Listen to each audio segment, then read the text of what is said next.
Hi folks, Brian Conroy here. I'm in my little shop that I put together last fall. And you can see I got a lot of projects just started here. And anyway, what I wanted to talk about was the butcher block boards that I'm just finishing now. I made 4 of them. And I want to talk a little bit about the juice grooves. But you could see them as they are right now. I will say this, I did enjoy this this juice groove template that was from, it's upside down, Kiwi Wood Shop, and they're in Southern California, but off of Etsy. And yeah, I could have made that myself, but you know, when you've got a lot of things, you justify it in your mind. Hey, I could make it. I know I could make it. Let somebody else make it for me if I have other projects to work on, and I sure do. So anyway, what I wanted to talk about on these in making the juice groove is first of all, the number one tip that you'll see everywhere is when you do use a router, definitely go clockwise. And so on my first go round, I was using this was my battery operated one. I got to tell you, it's really nice. But when you're using something where you want full power all the time, you don't want it to slow down or quit on you halfway through. I just got frustrated and I said, I'm going to go get a 110 version, which is exactly the same router, it's just 110. So anyway, this is, it came with a small battery. The battery doesn't last that long, and I just don't think it gives it enough power, if you want to know the truth. And I went to Home Depot to see what the big battery is, and it's $219. For $159, I get this 110. I know it's got full power all the time. I bought a sharper, what I believe is probably sharper, better Diablo bit. That's a 1/2-inch bit. That seems to be the best for these juice grooves in proportion to a board that's, like 12 by 17 or 18. These are about 12 by 17. But at any rate, definitely want to go in the clockwise manner, because what happens is, even if you know you're supposed to go clockwise, and then you go, I'm not sure, I got to go back a little bit. And then you go back and it jumps towards the center of the board, or something happens in the corner. I have never used a board to do a juice grooves. I never used a router to do that. I've used routers for a lot of things, but so, you really need to get in the rhythm and make a plan. So that, like here, I start here and I go around, but I have to present the round face always to the edge. You don't want to come along here and discover that you're going like this, and this knob forces you out in the middle of the board. So you really have to be laser focused when you're doing it, so that you don't make a dumb mistake like that. So I would suggest, if I had done this again, I'd have told myself, go get some cheap board, even plywood or something else, and practice. Do 2 of them until you get the rhythm going.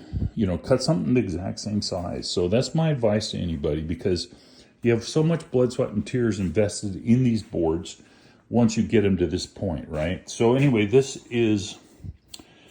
dark wood is tiger wood that I got. It was decking that had to be removed because it was improperly installed, and so I got it really cheap, and darn, it's really hard wood. And then to spice it up and give it some other color, I used white oak. And some people say, oh no, you don't use oak on a cutting board. But you know what? I suppose that's true if you're using a long grain board, but on an end grain, any hardwood is porous on the end grain. So once these things are polished up with sanding, and then you oil them and everything, I don't think it makes much difference. But I'm sure somebody out there tell me I should not have done that, but I disagree. So anyway, so I want to tell you, when you make a mistake on something, everybody knows this, don't freak out, okay? In woodworking, 90% of the time there's a way to work around it or fix it, so, you don't have to just cut it up and throw it on the fire. I suppose there are some situations like that, but so I had a situation like that on the board, this board. So this board has a gorgeous triangle down at the end here. But you know, that was the design that I came up with. And that's when you have too much juice in the groove and you need a collection port or collection well for the excessive juice. Well, of course, this is the one I was talking about.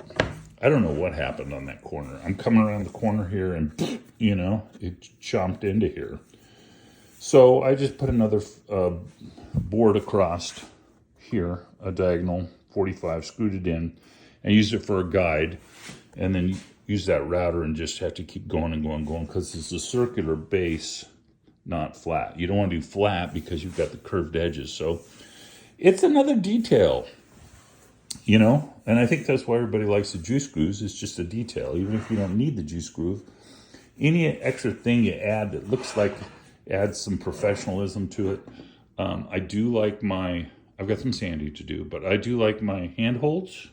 They came out, I used a 1/2 inch, you know, flat top bit and had a router table with 2 restrictions and just worked it left and right. Start small. That's the key with all these routers when you're doing this kind of stuff is don't take a big bite, right? You're likely to actually break some part of the board. And so each of these was 4 passes.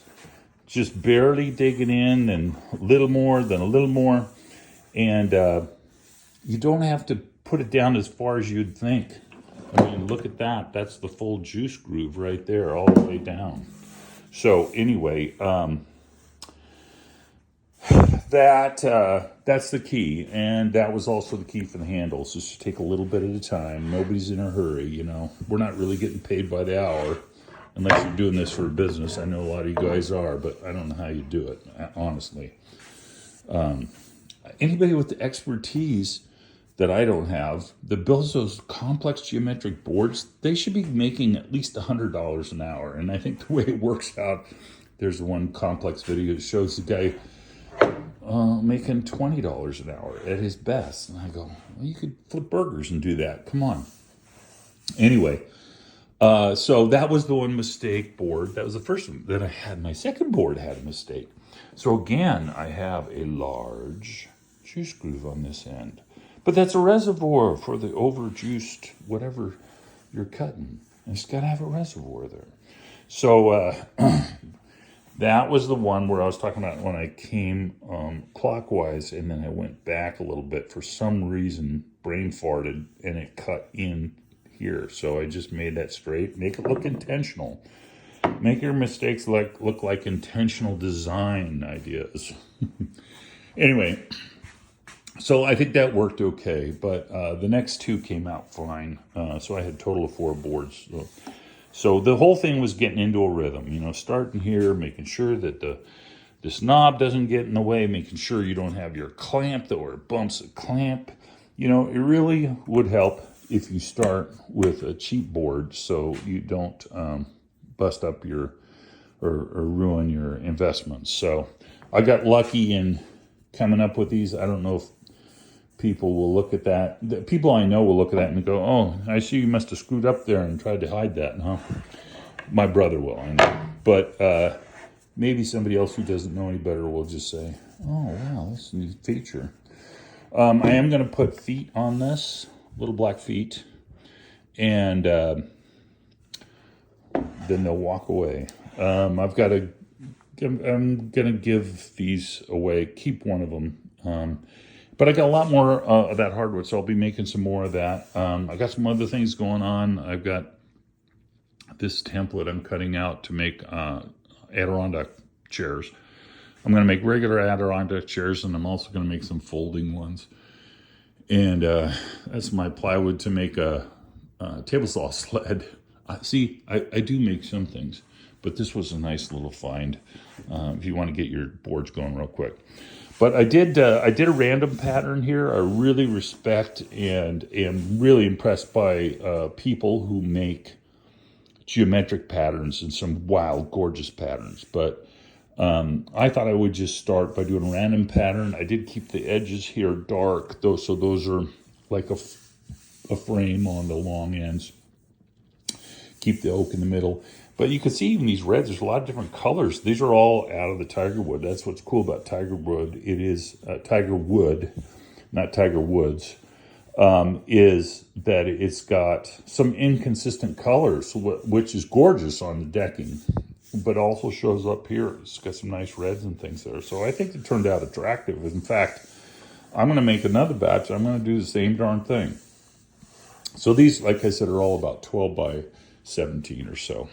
But anyway, that's just a little primer on juice grooves for me, and maybe for somebody else who's just starting, because YouTube is so inspiring to try a project like this, and then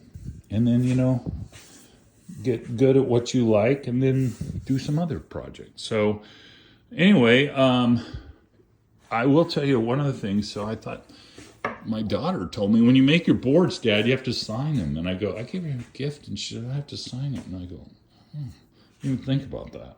I should have thought of that. So I'm calling this Conroy Woodworks.